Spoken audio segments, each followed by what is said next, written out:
My name is cLiCkBaiT, and I'm presenting to you my big idea for turning your standard podcast into an educational experience. I'll start from the beginning. When I was working at my internship, I was commuting over 3 hours a day to and from work. I heard my coworkers talking about podcasts they like to listen to on their own commutes, so when I looked for a podcast that would help me learn more about design as a young creative, particularly in the event industry, I found that there wasn't one in existence.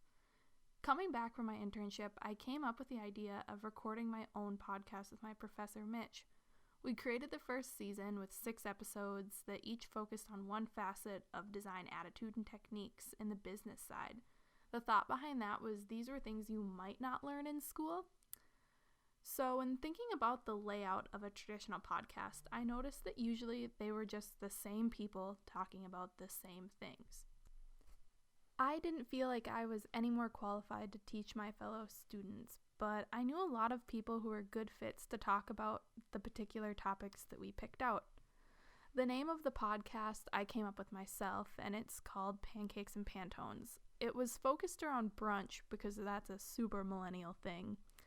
And the broad design conversation that we talked about really matched the broadness that Pantones are used for in our industry. Everybody knows what a Pantone is if you're creative, and everybody uses them.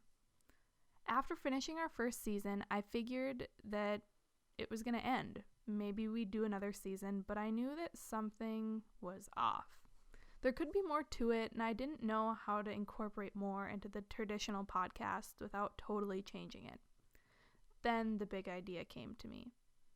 Podcasts. When you think of them, they're really individual.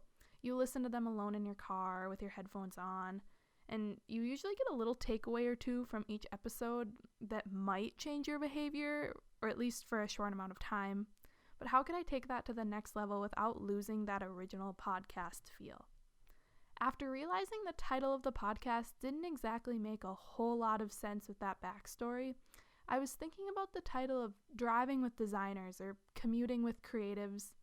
Then the word traveling appeared. So my first discovery of a more interactive audio experience when looking at the word traveling was the Traveling Radio Show, which started in 1970. They were just a couple of hippies in a van that recorded radio shows in cities across the United States and theming them, each of their episodes, accordingly. It reminded me of the Refinery 29 rooms, but for audio instead of Instagram visual experience like the Refinery 29 rooms are, which are a traveling experience of 29 rooms that are themed, and it encourages young people to take photos in them and then share them. The tickets cost money. You get it. Last week when I was in Las Vegas, we were at a container park. It was an adult playground surrounded by stores based in these stacked shipping containers, which is a really trendy design strategy. When researching more about the possibility of an experience that could be stored and moved within a shipping container, there were a lot of resources, including a project I found that was done by the design agency Outform, called the Motorola Traveling Container Shop. The windows on the front reminded me of the Good Morning America show. You know, those big windows with people pressing their faces against them, just to get a chance to see the news being recorded and maybe getting on television. Another traveling experience I thought of was the TEDx events, and that led me to Roman Mars' TED Talk, and he, ironically, is the host of 99% Invisible, a design podcast. He sets his design podcasts up differently, though, and here's a little clip. According to the North American Vexillological Association. Vexillological. Vexillology is the study of flags. It's that extra law that makes it sound weird. Number 1, keep it simple. The flag should be so simple that a child can draw it from memory.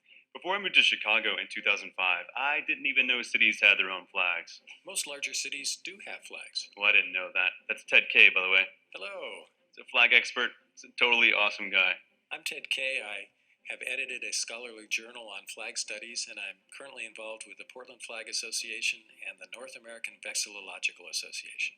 So, what if there was a podcast that traveled? Still, that's not quite as immersive as I had envisioned.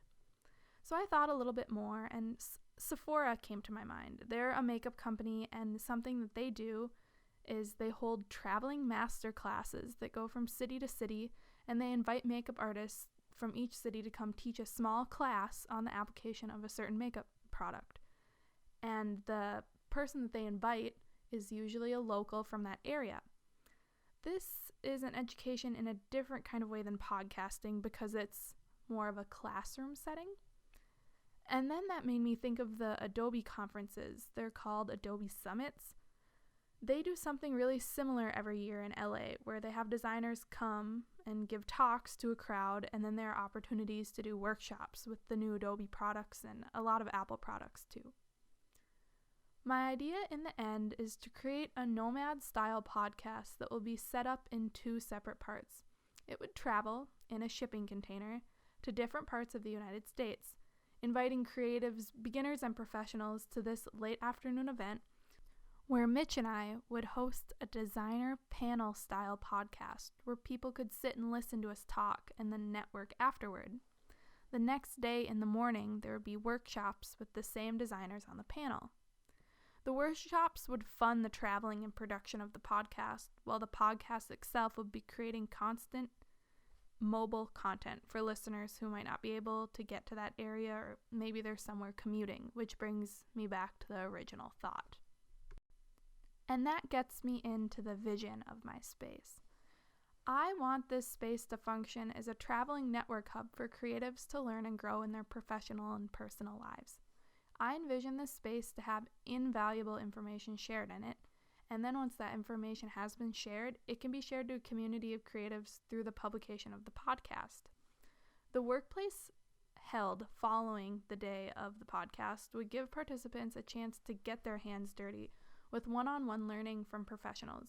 I want this space to be a combination of R29, which is those Instagram rooms, the traveling radio show for that special content that was individualized per location, and the Adobe Summit because it's such a creative hub. The mission of this is to have an enclosed space centered around a container-style stage that resembles that of the Good Morning America Windows look. The experience inside will be composed in a 2-part event. The first day will consist of the live podcast with a panel of designers, or just one, depending, that we interview. The space will be roughly 50 by 50 outdoors and be able to be packed up into the same shipping container that is a 40-foot by 8-foot space. And I want the people that are watching the podcast from outside the windows on the first day to feel as included as possible without sacrificing sound quality. So, long story short, I am trying to take the traditional podcast experience and change it into an educational, interactive experience without losing the original podcast end value, which for some people is invaluable, since not everyone can make it to events. I developed a persona that fit all 3 of the different kinds of personas I thought of in my head. So there would be that person that would go to the live podcast recording. There would be a person that would go to the workshop, and then someone who would listen to it maybe in their cars or afterward, that it wouldn't be the live recording, but it would still be the same content. And that person was about between the ages of 20 and 35. So they're that young creative that's really in with the trends. They know what's going on in the industry, and they value networking and professional growth. And my design style for this project is of using gradients that are super trendy in today's design world.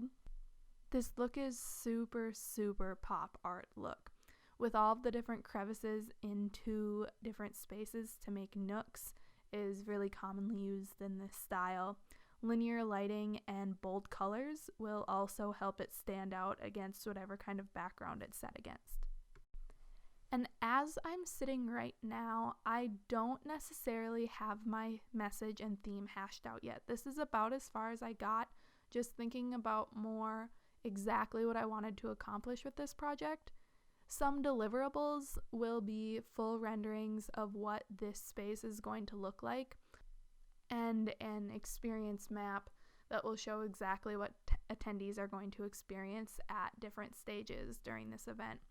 That includes pre-show, during the show, and I say show with hand quotations because it's not a trade show, but it's the same like engagement style, and then what's going to happen afterward. So thanks for listening to how far I've gotten, and I think we were supposed to end this with a how we feel about the project so far, and I think that this is going to go really well.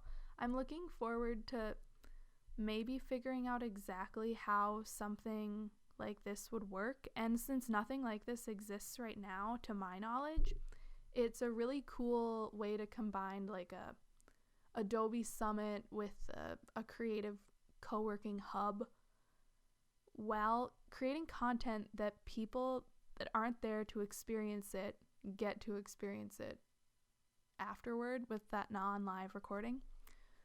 So I'm excited to see where it will go, and thanks.